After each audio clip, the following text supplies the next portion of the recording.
Chapter 3. Yeah. Chapter 3 is kinematics, motion in one dimension or motion in a straight line. Motion in a straight line. Motion in 1D, same meaning. Motion in 1D. So first see that what we are needed to discuss in this chapter. So I've divided this chapter into the 7 subparts. I've divided this chapter into 7 subparts. First part is here. We'll discuss about introduction about rest and motion. Introduction about rest and motion. Then we discuss about parameters of motion. Parameters of motion. And there will be 4 parameters of motion. First will be distance and displacement.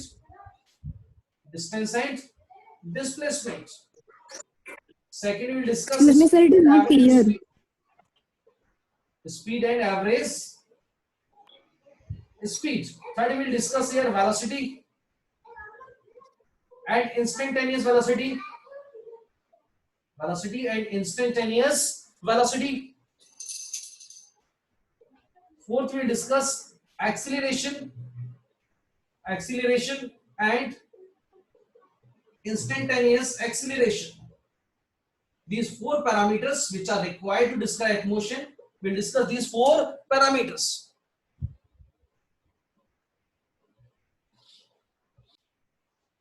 Article 3, we'll discuss graphical study of motion. We'll discuss graphical study of motion. And three category of graph we will discuss here. First graph will be displacement time graph, displacement versus time graph. Second will be velocity versus time graph, and third will be acceleration versus time graph. 3 category of graph we will discuss here. Then next we'll discuss Newton's equation of motion. Newton's equation of motion. We will derive the equations of motion by use of differential calculus, integral calculus, and by use of graphical method also. Then we discuss here motion of particle under gravity. Motion of particles, or I will say objects. Motion of particles or of objects under gravity. In mechanics, we consider each and every object as a point object. As a point object, we consider it. Next, number 6, we'll discuss here relative velocity in one dimension. Relative velocity in one dimension. And the last, we'll discuss some numerical and conceptual questions. We'll discuss some conceptual question practice. Last, we'll discuss some conceptual question and numerical practice. Because this chapter is mainly numerical aspect, very less amount of derivation, less amount of theories available. Maximum portion of this chapter is only numerical. So these are the all subtopics available in this chapter. Graphical study of motion, 3 category of graphs. Displacement versus time, velocity versus time, acceleration versus time. Then I will go Newton's equation of motion. I have to derive 3 equation as well as 4th equation of motion by use of calculus as well as graphical method. Then motion of particle under gravity, where acceleration will be converted or shifted by use of small g. Then we discuss relative velocity in one dimension, and last we discuss some conceptual question based on the motion 1D and some numerical practice here. I hope you have written all these things. Let's start the first topic, that is what rest and motion. Rest and motion. First, we are needed to define that what is this rest and what is this motion. So in general, if I am defining that what is the meaning of rest, then simply if an object changes its position with respect to time and reference frame, then object is termed in the motion state. And if position of object remains constant with respect to time and reference frame, then object is termed in the state of rest. Please write this definition. If in general, if position of an object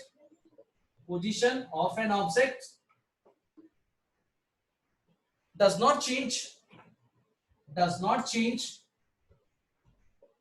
with respect to time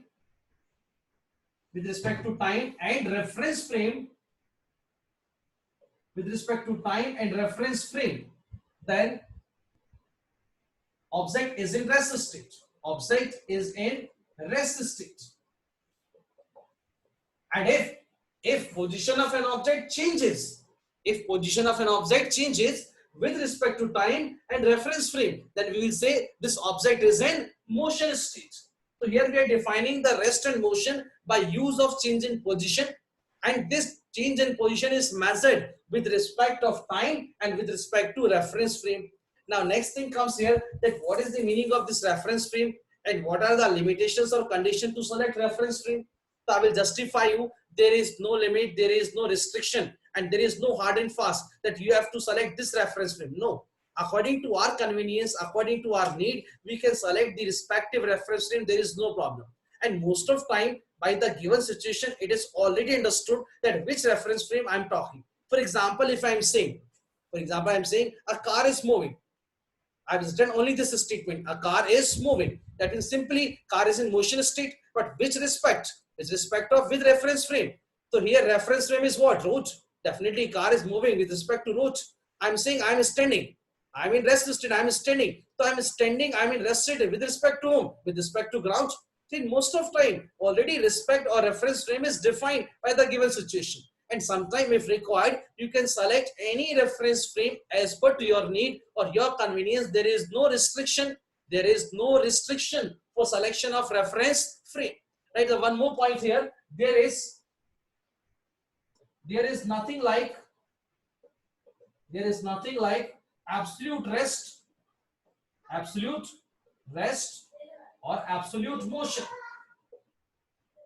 There is nothing like absolute rest or absolute motion. If somebody says that this object is in perfect or absolute rest or this object is in absolute motion, then this is definitely wrong. There is nothing like an absolute rest or absolute motion. Why this is here? Because I will say an object at a same instant of time,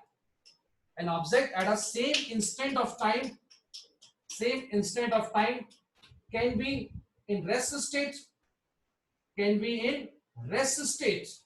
as well as in motion state,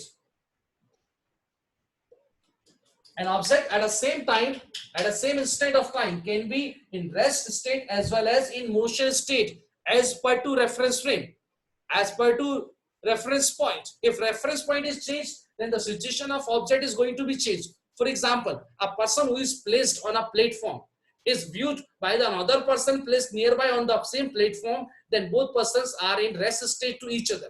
But if the person is standing on the platform is observed by a person placed in a moving train, according to that moving train person, the person available on the platform will be in motion state. This is the same person. According to one observer, the person is in rest state. According to second observer, person is in the motion state. Right, one more point here. Motion is a combined property. Motion is a combined property of object under study, and the observer.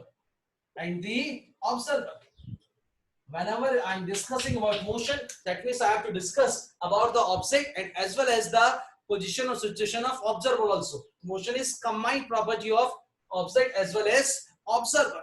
If I'm not saying observer or viewer is not defined, then there is no meaning of rest and there is no meaning of motion. This is clear from this example, because same object, same instant of time can be in rest, can be in motion, depending on that from where is the situation of observer. According to reference point, the situation can be get changed.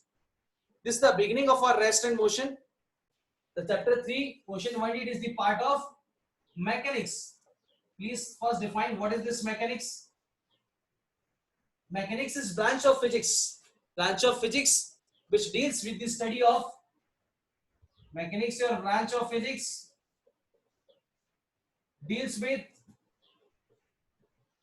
study of conditions of rest and motion of material objects. Rest and motion of material objects around. Branch of physics which deals with the study of conditions of rest and motion of material objects around is called mechanics. That is the mechanics. And this mechanics is divided. This mechanics is divided now three parts. First part is your statics. Second part will be your kinematics. And third part will be your dynamics. This mechanics is divided in three parts: statics, kinematics, and dynamics. What are the features of statics? So, right, in case of static, study of rest or equilibrium object. Study of rest or equilibrium object. If object is in rest state or in equilibrium state, then we are going to study in statics. Here, make sure net force in statics is always what? Zero. There is no net force in the statics. That's why object available in the equilibrium. And there is one more major point. Measurement of time is not essential. When I am dealing with the statics, measurement of time is not essential. We are not required for measurement of time. We are not required for measurement of time. Now I am coming. What the meaning of kinematics here? So kinematics is motion of study of moving objects. That is what? Study of objects in motion. Study of objects in motion. But important point, without considering the cause of motion. Without considering the cause of motion. When I am dealing with kinematics, it is definitely motion, study of object on motion, but make sure what is the cause of motion. There is no meaning. We are not justifying the cause of motion when studying with the kinematics. And here, net force can't be zero because object is moving, and measurement of time is essential. Measurement of time is essential. Measurement of time is important factor here. Measurement of time is essential. And if I am talking about dynamics, dynamics is different from kinematics in one sense. In kinematics, cause of motion without considering the cause of motion, that is kinematics. But in dynamics, it is study of motion with considering the cause of motion. With considering the cause of motion. Cause of motion is considered in dynamics. That is the only point. So there are the three parts of your mechanics: statics, kinematics, and dynamics. Statics refers what? That object is in rest state or in equilibrium. There is no net force on the object and time measurement not required. But I am dealing with kinematics, then time measurement must. We are going to study object is in motion state, but major point is what? That what is the cause of motion? We no need to worry. We are not needed to think what is the cause of motion. But when I am discussing about dynamics, I have to think that what is the cause of motion. I have to study moving object. Measurement of time is also essential. So right now, our concentration is what? Kinematics, because motion in 1D is the part of whom? Kinematics. So in this chapter, we are not worried what is the cause of motion. We will discuss only motion, but we will not discuss what is the cause of motion. So as per to our syllabus concern, in kinematics, we have to discuss motion in 1D, motion in 1 dimension, and motion in 2 dimension. As per to our syllabus, we have to discuss kinematics in two parts: motion in 1D and motion in 2D. Chapter 3, we are discussing motion in 1D. In chapter 4, we will discuss motion in 2D. Now, motion in 1D. So first I should know what is the meaning of this 1D motion. What is the meaning of this one dimension motion? So please define it. If only one of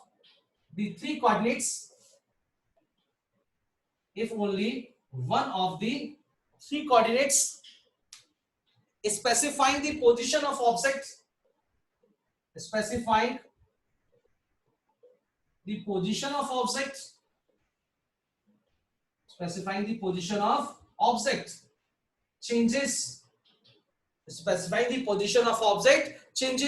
with time, then it is 1D motion.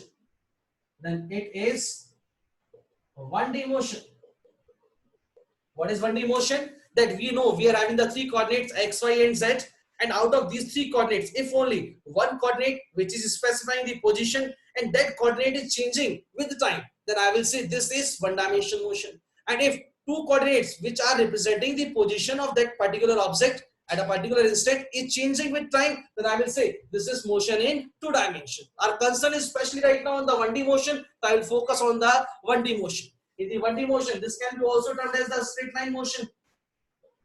Because if only one factor, one quantity is changing, then I can say it is the straight line motion also. 1D motion is the straight line motion, or it is rectilinear motion, same meaning. Straight line motion, 1D motion, rectilinear motion, these all are the similar meanings. We are defining here point object.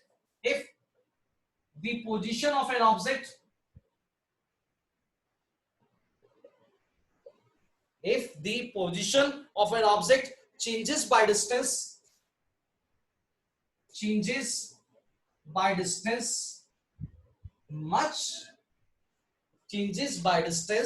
much greater than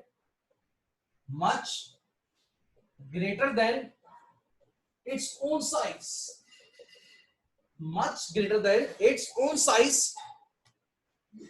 in a reasonable duration of time,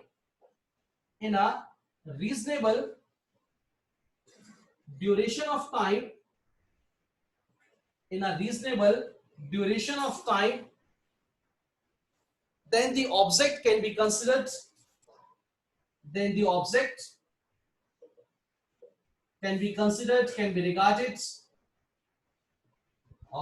regarded as point object. I'm repeating definition again to you. If the position of an object changes by distance much greater than its own size in a reasonable duration of time, then the object can be regarded as point object. That means whatever distance traveled by object, if it is too large as compared to size of object, at that time that object can be considered as a point object. For example, if Earth is revolving around the sun, so I can consider Earth as a point object. For example, Earth is a point object. For studying its motion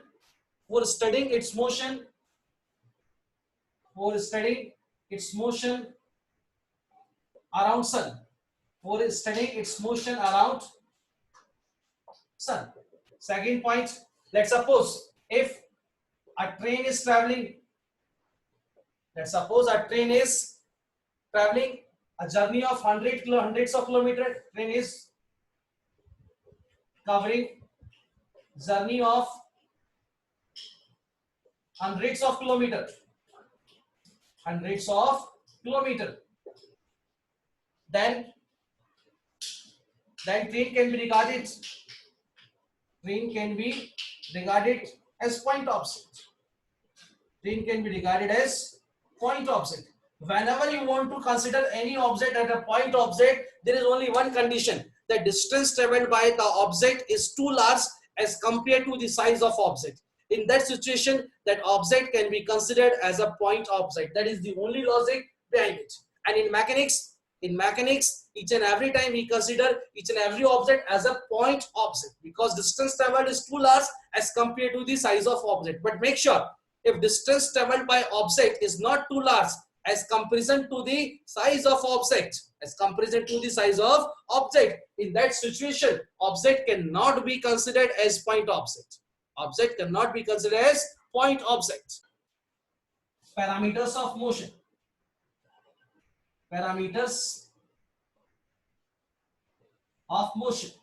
First thing, what do you mean by parameter of motion? So I will say the physical quantities which are required. For justify, for describe, for explaining motion. These physical quantities will be termed as parameters of motion. And first thing which we are needed to study here, that is what? Distance.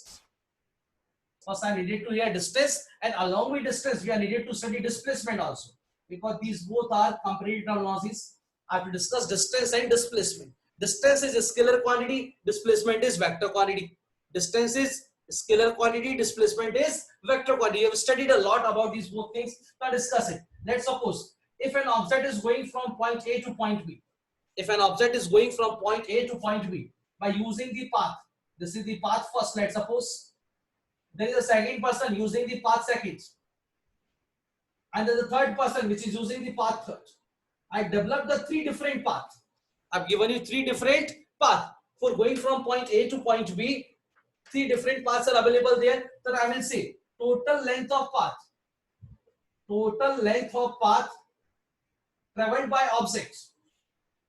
Traveled by objects is distance. Total length of path traveled by object is distance. If object is following the first path, distance is something else. Object following second path, distance is something else. And if object is following the third path, distance will be something different. And if I want to define that what is the displacement, so what is displacement? I will say minimum distance. Minimum distance or straight line distance. Minimum distance or straight line distance. Straight line distance between 2 points. Straight line distance between 2 points is called displacement. Is called displacement. By the definition, one property is clear that between 2 points, displacement is only one. Between 2 points, displacement is only one, but distance can be number of. Between 2 points, there is only one displacement possible because shortest distance or straight line path is only one. But between 2 points, number of paths are possible. So I can say between two same points, between two same points, distance can be different. Distances can be different. Distance can be different according to path, according to nature of path, but displacement is always same. But displacement is always same. The displacement will be similar. And next point I can say also this one, that distance will be either greater than or equal to displacement. Displacement at the max can be equal to distance, but there is no choice that distance is less than displacement. This is not possible. This is not possible. Here, one more thing, as distance is only length of path and length of any object can't be negative. So I will say distance is always positive. Distance is always positive. Never be negative or zero. Never be negative or zero for a moving object. For a moving object. If an object is moving, then distance is definitely positive. Distance cannot be negative. Distance cannot be zero. If object is in motion state, should be zero. So if I'm plotting a curve, this is a curve, this is your distance, and this is your time. And if I'm plotting curve in this manner, then this graph is wrong because distance cannot reduce with time. Distance cannot reduce with time. The key factor is what? Distance cannot reduce with time. Cannot reduce with time because distance always positive. There is no way to decrease the distance. Once the object is moving, then distance of object will continuously increase and increase. There is no way to decrease the distance. Here, for displacement, I will say displacement can be negative, positive or zero. All possibilities are there. All possibilities are there for the displacement. Displacement can be negative, displacement can be positive, or displacement can be zero. All situations for existing. And similarly, if I'm plotting this curve here, displacement versus time. If I'm plotting the curve, displacement versus time, and curve is this one, and this curve exists, yes, because displacement can decrease with time. It is possible. Displacement can decrease with time. It is possible, but distance cannot decrease. Distance cannot decrease with time. This is not possible. Here, I am saying displacement can be negative, positive, or zero. Positive displacement, usually we understand that what is the positive displacement, but how the displacement can be negative or how the displacement can be zero. So now see the situation here. If origin point is O, object initially at the point A, this distance is x1. After some time, object is traveling towards the origin point and reaches to point B, and this distance of OA is your x1 and distance of OB is your x2. Then if I will say what is my displacement? So my displacement is final position minus initial position. Final position is x2, initial position is x1. Definitely x2 is less than x1, so your displacement will be what? Your displacement will be negative. In this manner, displacement can be negative. And if I am finding what is the meaning of zero displacement, what is the meaning of zero displacement? Then see it careful. In the zero displacement, displacement is what? Shortest distance between initial and final point. If let's suppose initial and final point both are same. If initial and final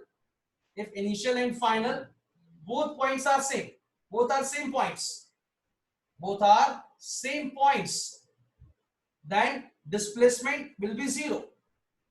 Then displacement will be zero. If you are having any kind of closed path, if you are having any kind of closed path, I'm taking this example here. If you are having like a circular path, it is your beginning point. In the circular, we can't define from what is the start and what is the end point. In a one complete circle, what is the displacement traveled? This is the initial point, and the same will be your final point. That means displacement in a closed path will be always what? Zero. Displacement in a complete closed path in one cycle is always zero, because initial and final point both will be same. This is the distance and displacement, how to measure, and how displacement can be negative, displacement can be positive.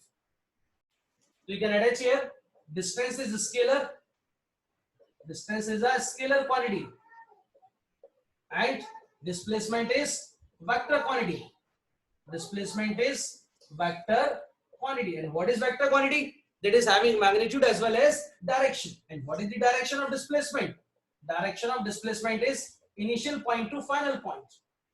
What is the direction of displacement? Initial point to final point. This will be your direction of displacement. Direction of displacement from initial point to final point. That is it. And make sure displacement is not dependent. Displacement is not dependent on the choice of origin. On the choice of origin of the position vector is there. Position coordinate. Displacement is not dependent on the choice of origin.